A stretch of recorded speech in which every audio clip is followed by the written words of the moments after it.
Hello, everybody, and welcome to Simba's Mighty Adventure for the Sony PlayStation, made by Paradox Development and published by Activision. Dun dun dun dun dun Ta-da, dun dun, dun. ta-da. Yeah, Okay, yeah. okay. If I recall correctly, this was back when Activision were actually themselves trying to distance themselves from a terrible, terrible parent company. That being, Blizzard. well, no. Or was it? No. Wait. Activision were never a part of Blizzard. In fact, if anything, it was Blizzard who would join up with Activision. I'm talking about. Okay. Remember, Activision technically started off as a company that were trying to separate themselves from Atari, because Activision were in their Guys, own look, ways made. Paradox Development. You know them. They're great.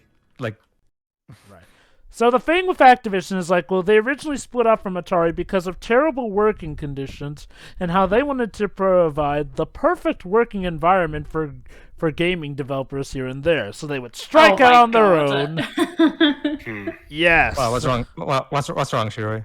Everything with what Jova just said is what's wrong. The irony okay. that Activision were first created because, well, Atari were too much like Activision are nowadays. Oh, right. Anyway, everybody, you might be wondering, yeah, we already did the tie-in video game made by Virgin, specifically their Westwood Studios division.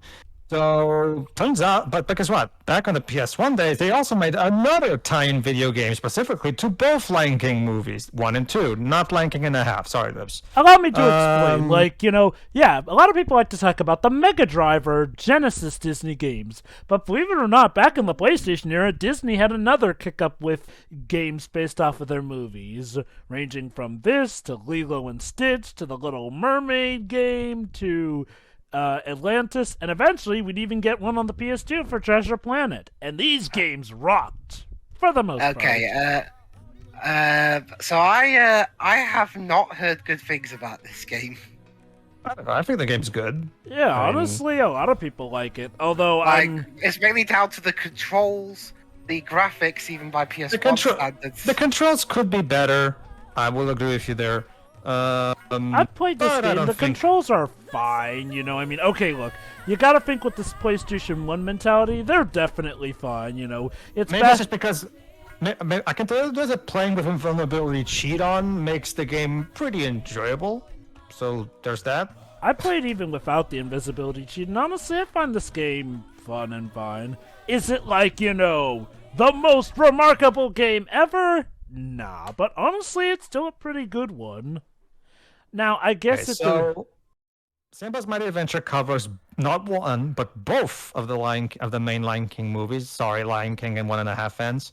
But Lion King 3 is a Wait a very minute. Wait a minute, hold on. Was Well, Lion King... to be fair, Liz, what kind of game would you even make out of that movie, really? Guys, I don't like one of those ones where you alter the scenes about. guys, Lion God tie-in game 1. guys, I think I should... No. Go on. Guys, I think I should point out the bigger glaring issue here.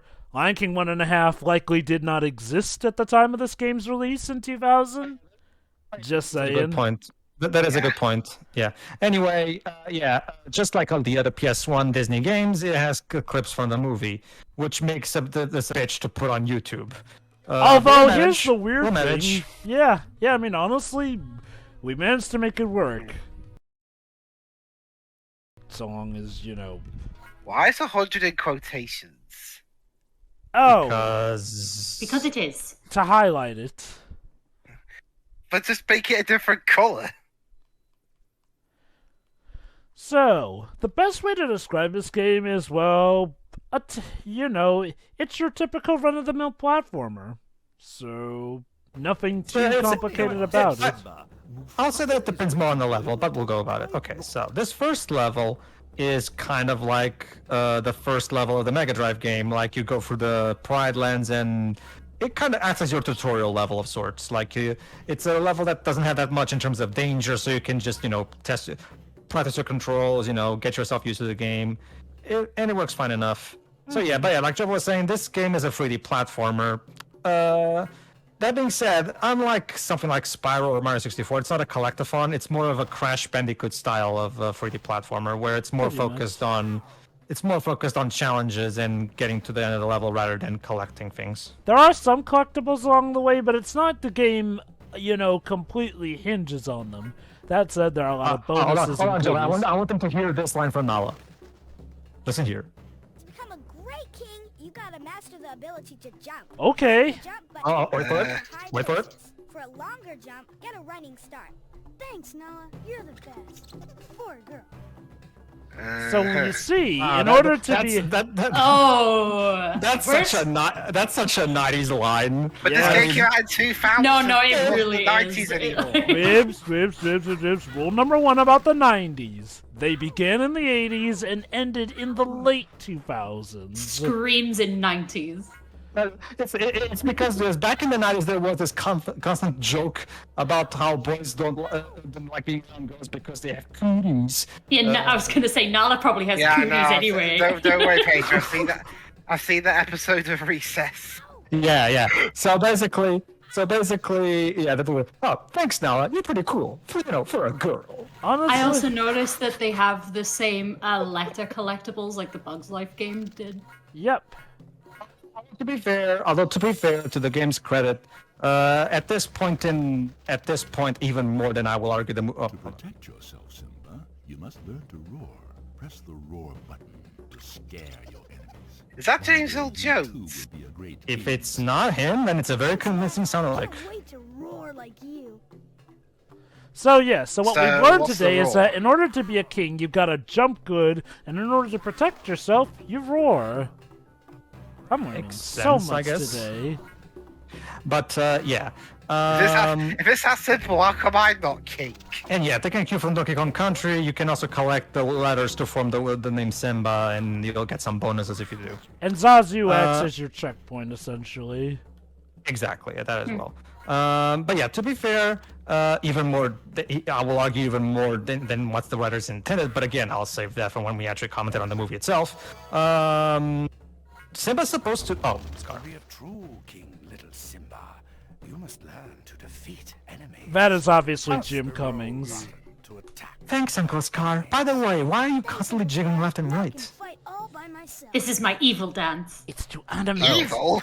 to No, animate my uncle dance. Hey, you know what? That was nice of Scar still to give us some advice, which will come in handy later.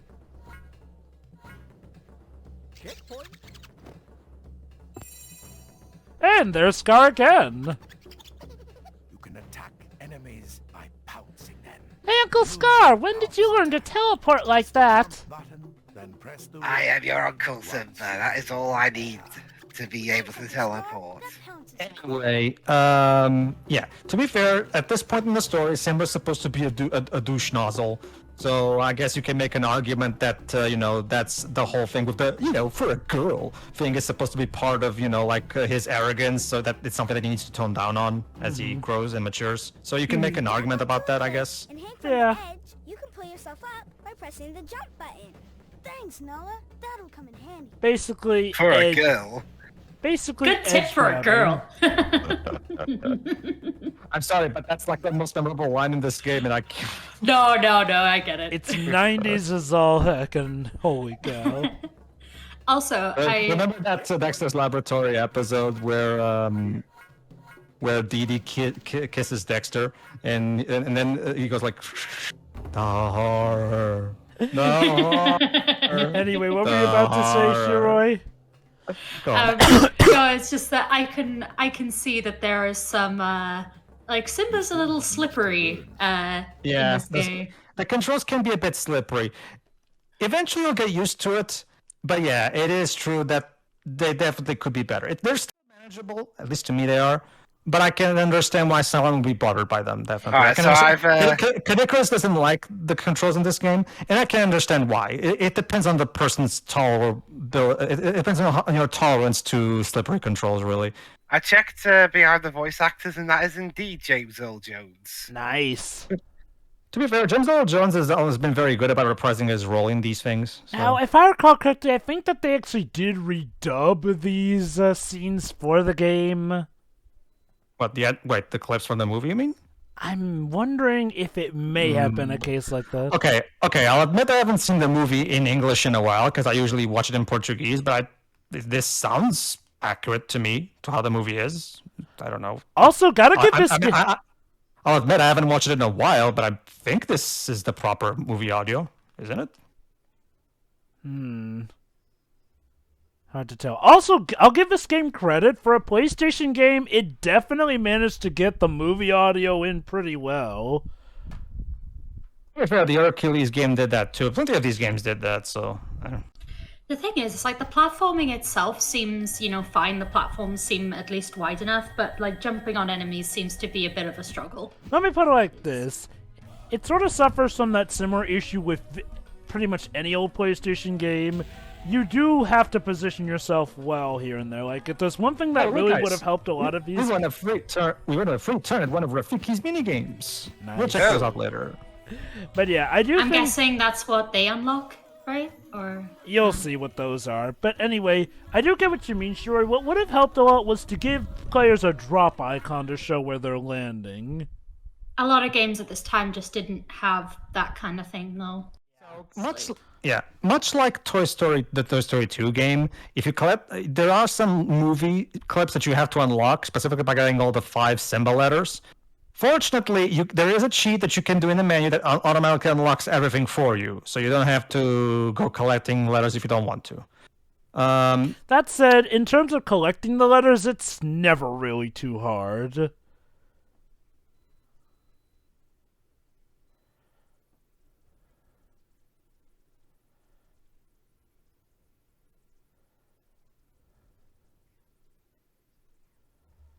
Oh. Mr. Bean, when did you become a bird? Yeah, I mean... yeah, that's not Rowan Atkinson. Wait, didn't Rowan Atkinson voice Zazu in the original film? He did, but he didn't voice him in the game. Oh, so okay. I was right. They did actually redub the scenes for the movie in the game. Oh, so they redubbed these clips? I wonder why. I mean, was there some kind of legal issue? I mean, to keep the voices consistent for the game. Maybe that was how they. I'm wondering. I guess. I'm wondering if that's how they maintain the quality of the audio. Redub it into it because again, like movie audio conversion into games was still kind of in this weird middle ground in the PlayStation era. That would be my best guess as to why they did it. Second would probably be due to some legal stuff. So anyway, now we're here on the Elephant Graveyard level. So yes, this game has its own mixture of, some 2D platforming and 3D platforming. And yes, you do have your helpful roll move as well there. Okay. The Elephant Graveyard level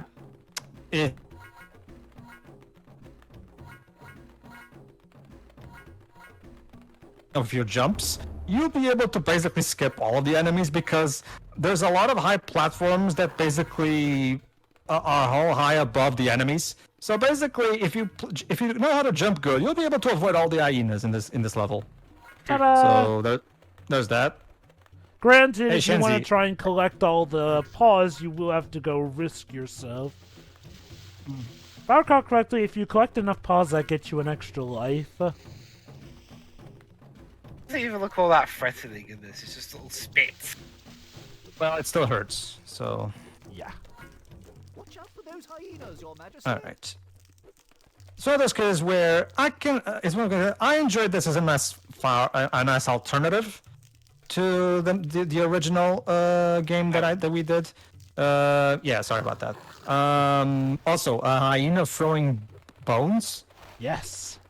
Can hyenas even pick up things with their paws? I don't think that their paws have the finger structure to be able to pick up things. But Okay, whatever. to be fair, we saw them do it in the movie, so it's fair beans here. I guess. Now, a hyena was literally playing the drums sure. with a pair of bones. That is true. Yeah. Yeah. Like I said, I think this is a fine alternative. Although, I mean, I still personally prefer the Westwood Studios game. I think that one, the gameplay of that one is just a little bit tighter, so like the controls, But this is still a fine alternative. Definitely. I love this game. Like, I was sort of a bit late getting this game because I sort of got it, later. But when I did find out about it, I wanted it for my birthday and got it. I forget if this was... Yeah, it was definitely around the time when I still had a PS2 at the time. Whee! I love how Simba was able to maintain himself on that inclined wall without falling. Gravity. We're operating on Sonic 4 physics. Amazing. Well, to be fair, this is not a physics-based platformer, unlike Sonic 2D Sonic should be. So. Again, there are also some difficulty settings, if I recall correctly, which will dictate how tough the game can be made for you. Well, that's kind of the whole purpose of difficulty settings. I'm playing on easy because, well, from what I've looked into it, fortunately, this is not one of those games that will lock you out if you play on easy mode. Oh, thank goodness it's not, yeah. So, there's at least that. I mean, not that I would have a problem playing on the harder difficulties, there's an invincibility cheat anyway, but I'm at the very least glad that kids weren't forced to, back in the day, weren't forced to play the game on the harder modes. So, because that was always annoying back in the day. Imagine, like, you beat the game, and you're like, and then suddenly, by the way, start over in hard mode, dipshit. You won't really be king unless you dominate the game on its hardest mode. Like me and Terry have said before, if you're gonna do that, at least do what Earthworm Jim 1 do. Like, give us a really funny, easy mode ending at least. But yeah, as Pedro's showing, every time, for every 100 paw prints you collect, you get an extra life. Based off of the color, they'll award you a different amount of points, essentially. I suppose that there is one downside to this game. I'm not too big on the music, but, the music's not even terrible, it's just fine. But yeah, boss fight with It's like Crash Bandicoot 1's music. Pretty much, it's the kind of, and yeah, as you saw, fighting bosses most of the time involves jumping on them. Well, actually, you kind of beat them more by rolling in that part. Yeah, true. But later on, when you're adult Simba, it becomes more reliable to just jump. But I'll show it later. Yeah, bonus clip. What was that? Yeah. But yeah, like Jova was saying, basically, if you collect all 100 pods, you get an extra life. Yeah, so they work like the coins in Mario and rings in Sonic. So yeah, typical platform collectible. Oh yeah, that's definitely redubbed.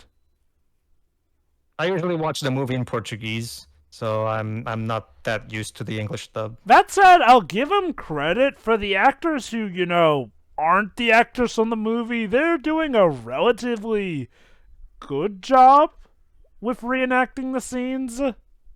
Sure. I mean, it sounds fine to me. Although that did...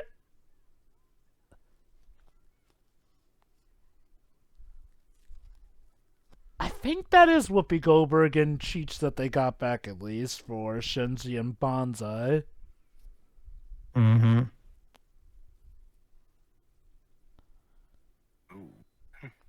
Loading.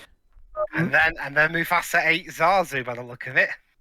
No, that would be Scar. Scar was the one who tried to eat Zazu. No, from the way the cutscene ended, it looks like he was going to eat Zazu. Fun fact, I don't think I've mentioned this in our previous Lion King run.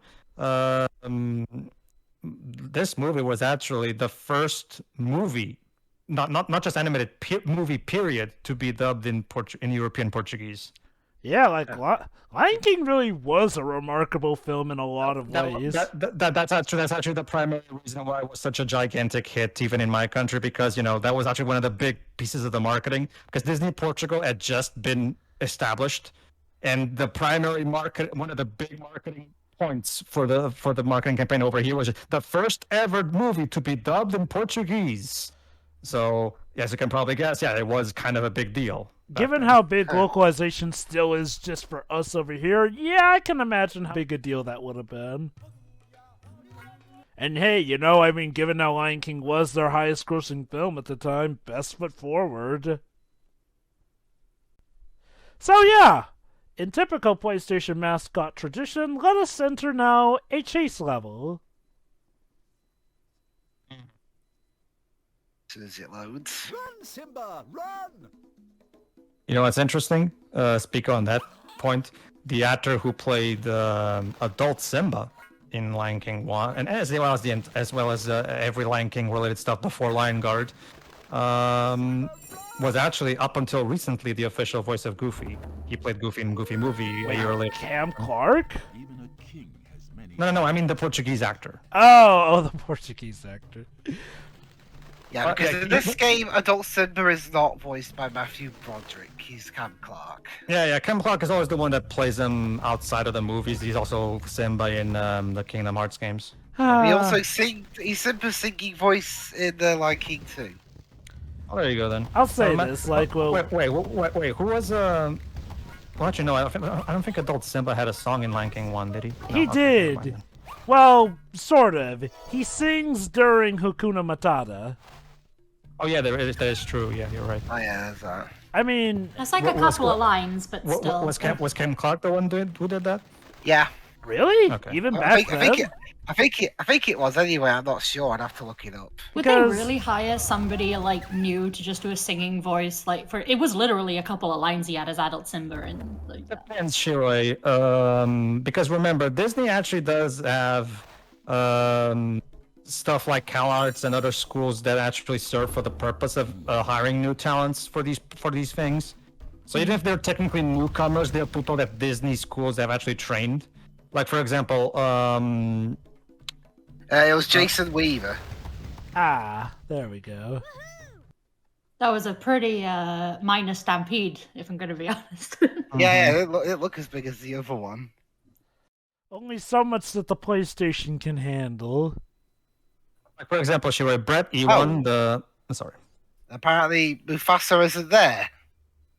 I'm guessing they didn't want to. I don't know. Like This is an alternate ending to the film where Scar really didn't think through his plan. Most of these cutscenes are just here to establish the level that comes after them. So I'm guessing they thought they didn't want to waste your time by showing you the death scene because it doesn't relate to the levels. I don't know. This is a integral part of the movie. I mean, to be fair, I don't think... If you want to watch the movie, just watch the movie. Also, if I recall correctly, the Mega Drive game didn't have Mufasa's death in it either. Exactly. I mean, it's It's not like it's like in the Terminator game where Kyle Reese just died after the battle. I mean, okay. I will be honest. Back in the PlayStation era, these were never, ever a substitute for actually watching the movie. Heck, sometimes really, they had no. completely different stories than the movie, honestly. Basically. Mm-hmm. But yeah, no. What I was saying was, no. Basically, like I said, the actor who played adult Simba over here in this movie actually was also the Portuguese voice of Goofy up until recently, because he recently retired. He was also the voice director of this movie. The voice of Goofy being that was Simba. Now that elicits a lot of ideas in mine. But the guy who voices Goku also voices Olaf. It's common in my country for range is our specialty when it comes to voice acting. Range. Oh yeah. So, one time skip ahead, and now we come to this level.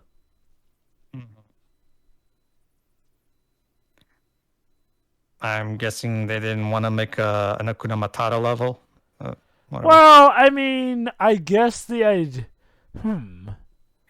I guess not. Although I guess, to be fair, I will give them props that this game is sharing levels with ones for Lion King 2, so maybe that's part of why they just, Sure.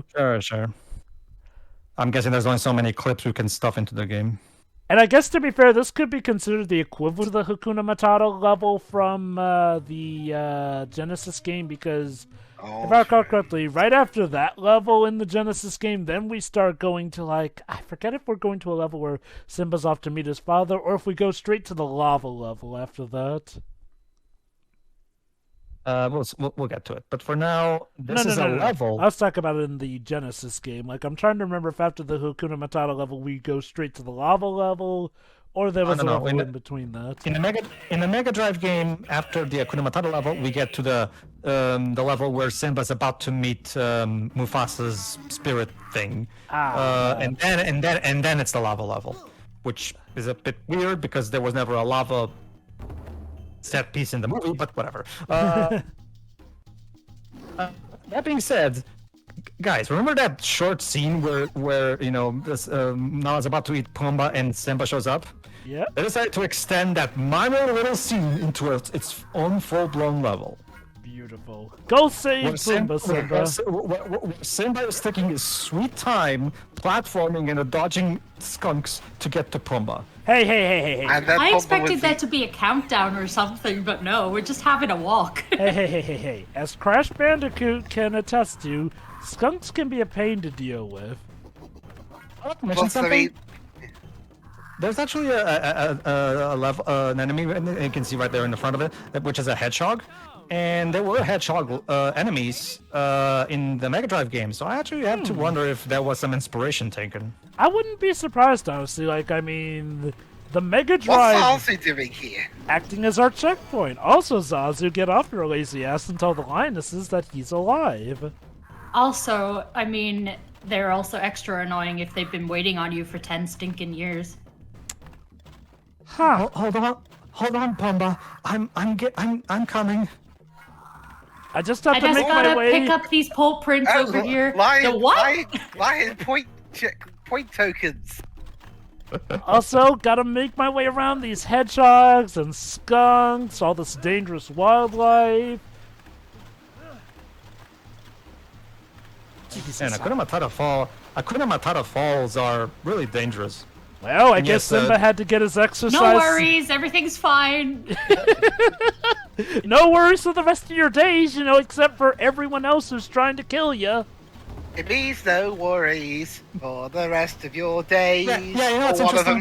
What's interesting? In the movie, the region where Simba and Timon and Pumbaa are living in is never named, but in Landguard, they call it the Hakuna Matata Falls. I guess they named it after the place that Pumbaa and Timon found. Oh my god, did they actually incorporate Lion King 1.5 into the canon with Lion Guard? No, they don't mention anything involving Lion King 1.5. Get out of the wall. We need to use you as a checkpoint. Zazu, Simba's right there. Go and tell the lionesses that he's alive. Hold on, I have to collect letters to form my name. Hold on, Pumbaa. I'm Simba, dying you're such over a narcissist. That everyone in the Pride Lands is starving to death. Well, you see, Zazu just got tired of Scar sticking him into a cage, so he left a life-size replica of himself there and decided to retire. In fact, it's just a coincidence that he happened to run into Simba here. Yeah, how did Zazu escape the cage? Wow, Nala's really bad at catching her prey, apparently. We've taken a while, and she's still not got him yet. No, there she is. I told you, lions were good for something. You see, Dwebs, to Pumbaa. quote his voice actor, magic. Voice actor? He's talking about Rowan Atkinson. She sure took her time trying to eat you, though. We got that the first 50 times you said it. Here I am in the nick of time!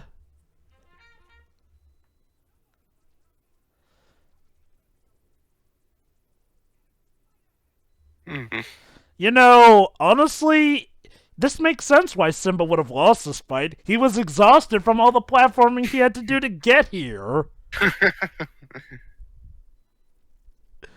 So, okay, that explains it for this one instance, Jova, but what about the original time when they were kids? And Nala just one-upped him on the skill and got lucky on the roll. Nala, you're very murderous and evil, for a girl. Well, I am a lion, duh. Wow, Simba, you've had amazing vocal change surgery over the years. You don't even sound like Matthew Broderick. I'll be honest, I actually prefer Kem Clark, to be honest with you. Don't get me wrong, I don't dislike Matthew Broderick, but I think Kem Clark, but I'm more used to Kem Clark as Simba in English. I will give Matthew Broderick this. Yes, he is a very off-and-on actor, but I always feel like Simba was one of those roles that he always got right. That said, yeah, there's a case to make for either him or Cam Clark. That's As long as it's not Inspector Gadget, I'm fine. Oh god, I don't get this about Matthew Broderick. How does he constantly keep going back and forth between some great successes to some very, very, very questionable quality movies? And he's kind of bad. That's the thing I always say about actors. I mean, yeah, sometimes you're in a shitty movie, but you can pull off a good performance. But sometimes it's the fault of the script that you're bad. But there's some times where you're just bad script or not. Uh-huh. So join us next time when we recount to Nala about the amazing platforming adventures that we had, trying to make sure she doesn't eat our new friend. All right. See you for the next part, everybody. See ya. See ya. Yeah.